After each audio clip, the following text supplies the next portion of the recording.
नमस्ते, जय श्री कृष्णा। आज मैं आपको सुनाऊंगी शनिवार की व्रत कथा। इसके पाठ से शनि साढ़े साती और शनि दोष से मुक्ति मिलती है। आज्ञा दी गुरुदेव ने, दीना शीश झुकाए, कथा कहूँ शनिदेव की, भाषा सरल बनाए।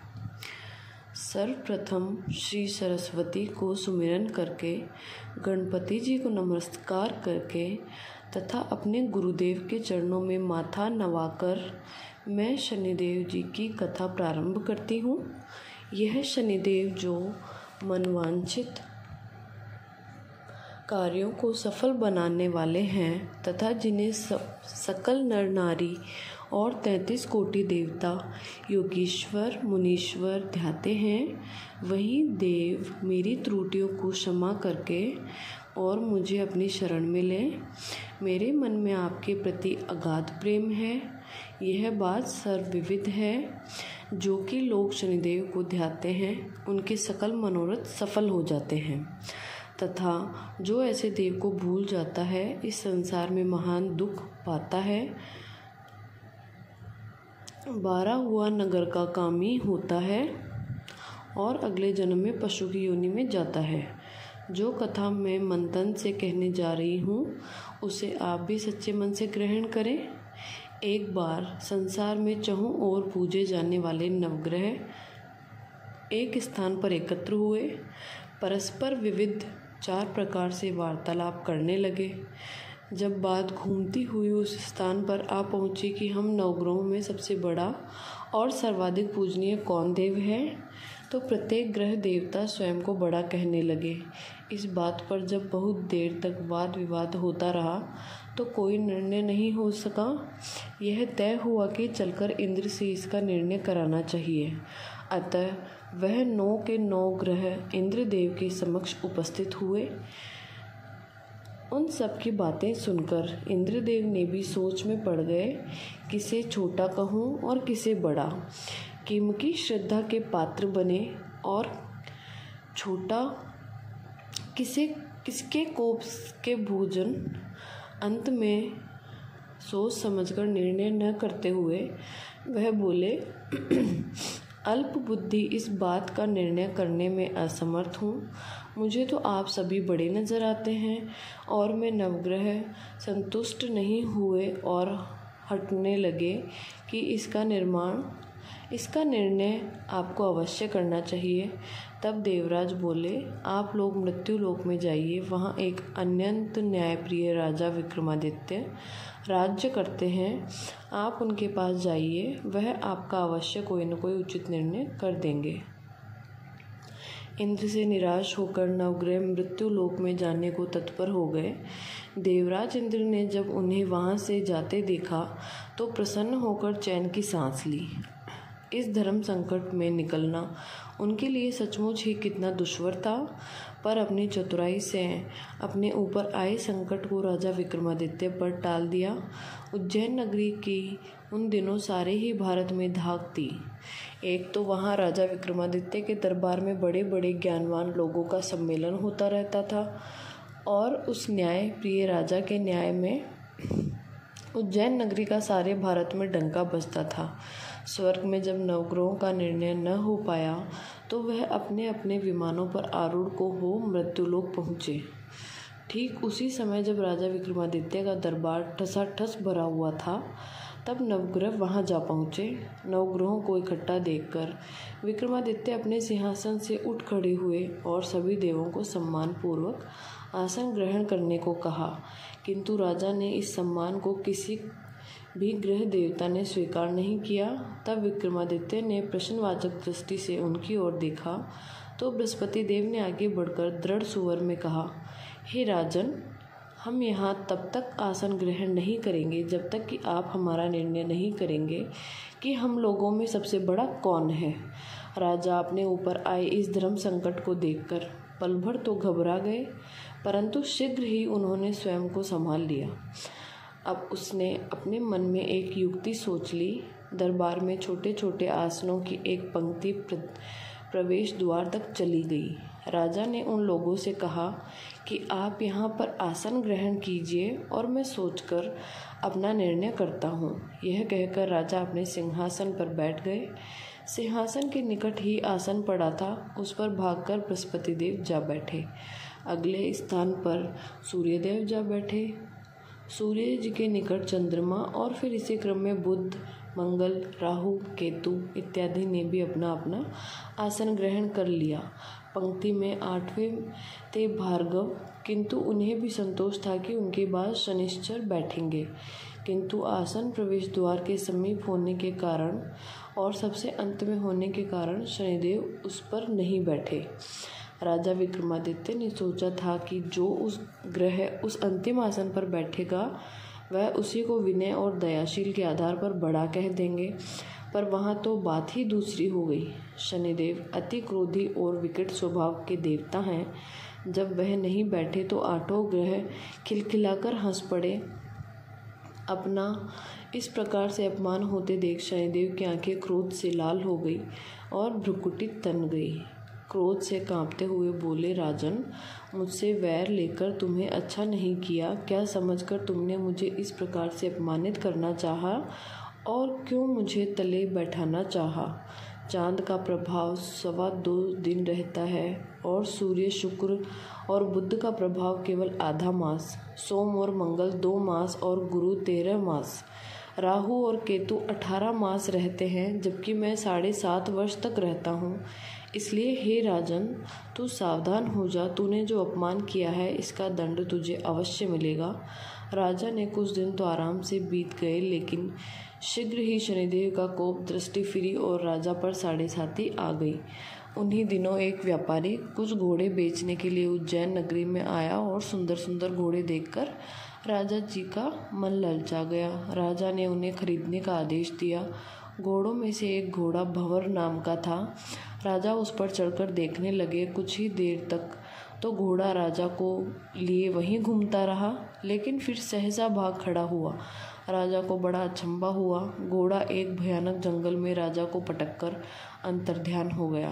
राजा अकेला उस वीरान जंगल में भटकने लगा।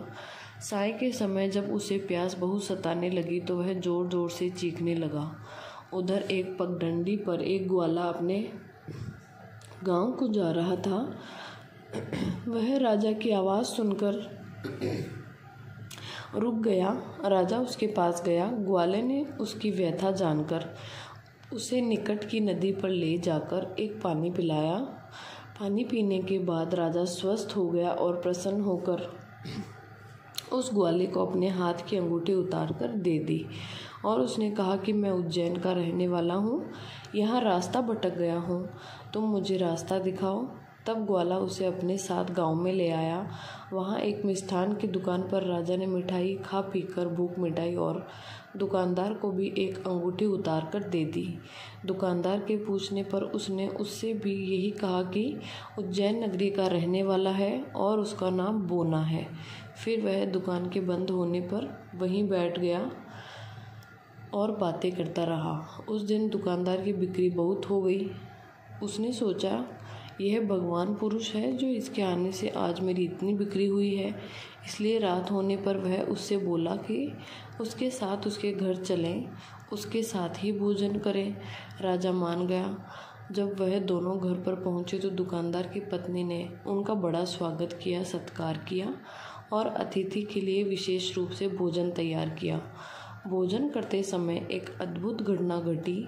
जहाँ राजा भोजन कर रहे थे वहीं सामने की दीवार पर सोने का एक सतलड़ा चित्र था।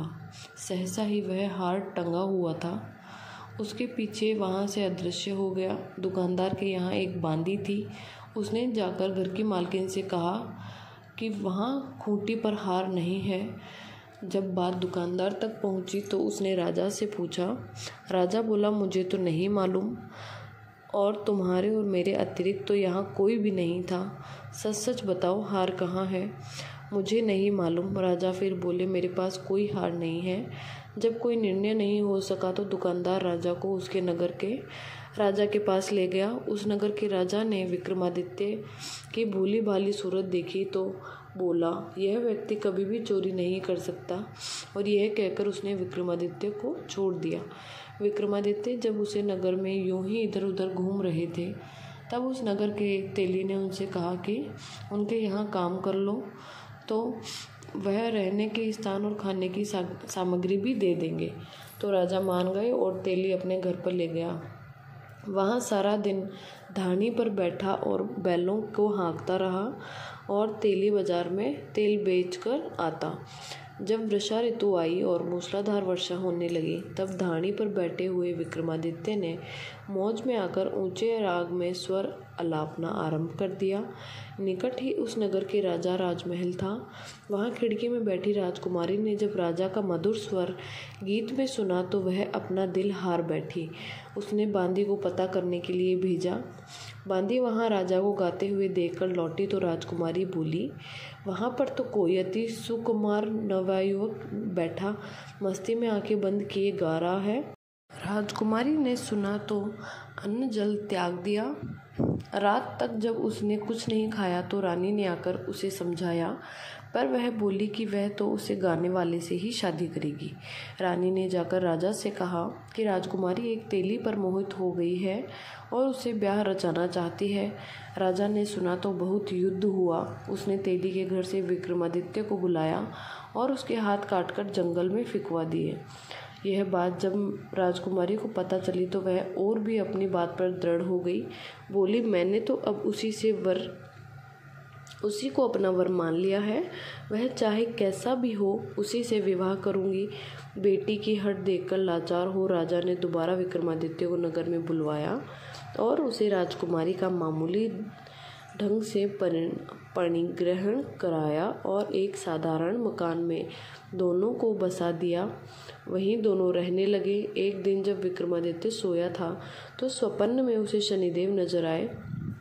विक्रमादित्य ने उनके सामने नमस्कार किया और क्षमा याचना की। शनिदेव ने उसे आशीर्वाद दिया और बोले, अब तुम्हारी साढ़े साती खत्म हो गई।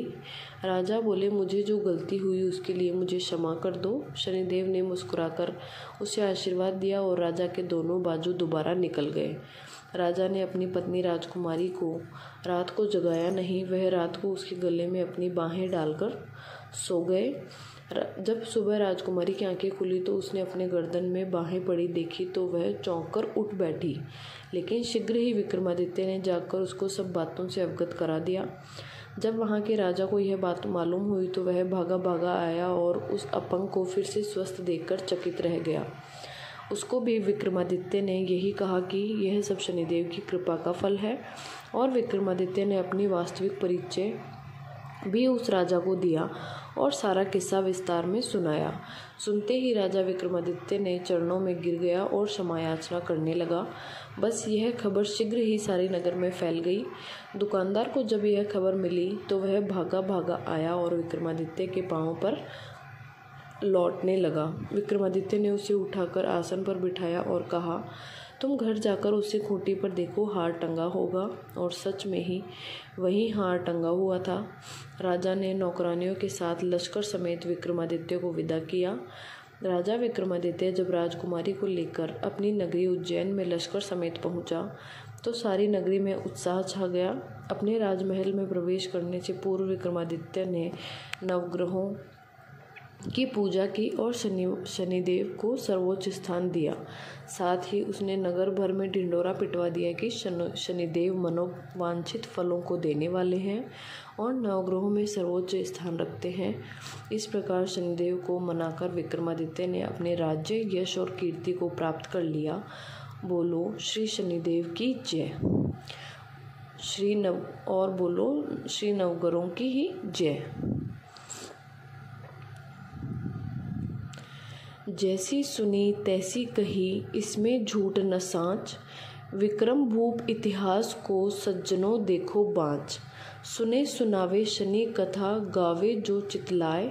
सत्य वचन है संत का, वाको संकट जाए। धन्यवाद।